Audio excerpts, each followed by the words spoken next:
And I know this is especially hard for a lot of young people. You know, you guys came of age at a time of profound change. Globalization and technology have all made the world much more competitive. Although this offers unmatched opportunity. I mean, the way that the world is now linked up and synced up means that you can start a business that's global from your laptop.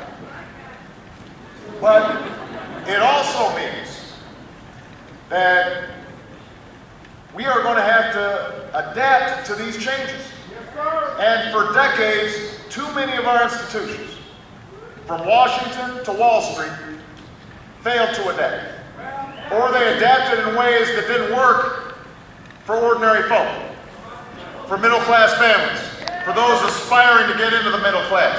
We had an economy that was based more on consuming things and piling up debt than making things and creating value. We had a philosophy that said if we cut taxes for the very wealthiest and we gut environmental regulations and we don't enforce labor regulations and somehow, you know, if we let Wall Street just write the rules, that somehow that was going to lead to prosperity, and instead what it did was culminate in the worst financial crisis and the deepest recession since the Great Depression. Amen. Now, for the last 3 years, we've worked to stabilize the economy, and we've made some progress. An economy that was shrinking is now growing, but too slowly.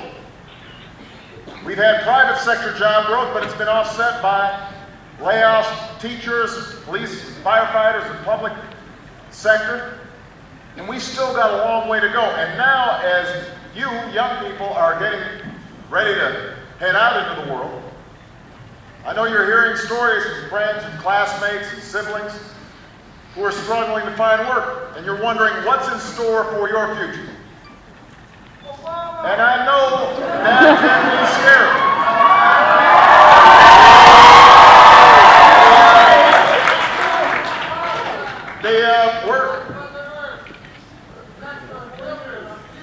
All right. Thank you, guys. We're looking at it right now. All right, no decision's been made, and I know your deep concern about it, so we will address it. Now, so here's what I also know, and I know that's true for folks who are concerned about the environment, folks who are concerned about foreign policy, but also folks who are concerned about the economy. When I look out at all of you, I feel confident because I know that as long as there are young people like you who still have hope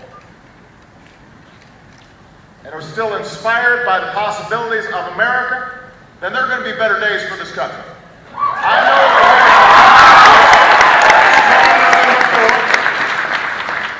And when I wake up every single morning, what I'm thinking about is how do we create an America in which you have opportunity, in which anybody can make it if they try, no matter what they look like, no matter where they come from, no matter what race, what creed, what faith.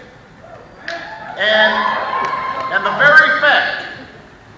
very fact that you are here investing in your education, the fact that you're going to college, the fact that you're making an investment in your future tells me that you share my faith in America's future. You inspire me, your hopes and your dreams and your opportunities. And so, the truth is, the economic problems we face today didn't happen overnight, they won't be solved overnight. The challenges we face on the environment or on getting comprehensive immigration reform done, on all these issues, we are going to keep on pushing. And it's going to take time to restore a sense of security for middle-class Americans. It's going to take time to rebuild an economy that works for everybody, not just those at the top. Too many of us at the top. But there are steps we can take right now to put Americans back to work and give our economy a boost. I know it, you know it, the American people know it. You've got leaders like Michael Bennet and Mark Udall and Diane Smith that are looking out for you, but the problem is there are some in Washington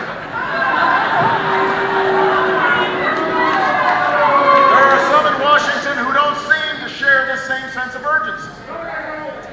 You know, last week, for the second time this month, Republicans in the Senate blocked a jobs bill from moving forward.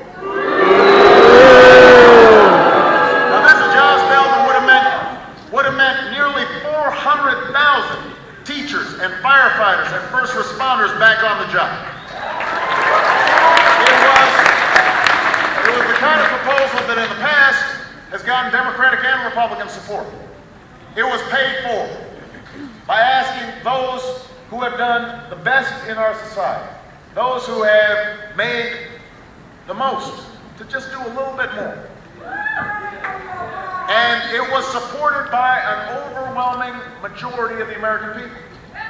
But they still said no, and it doesn't make sense. How can you say no to creating jobs at a time when so many people are looking for work?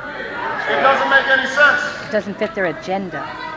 So the truth is, the only way we can attack our economic challenges on the scale that's necessary, the only way we can put hundreds of thousands of people, millions of people back to work, is if Congress is willing to cooperate with the executive branch and we are able to do some bold action, like passing the jobs bill.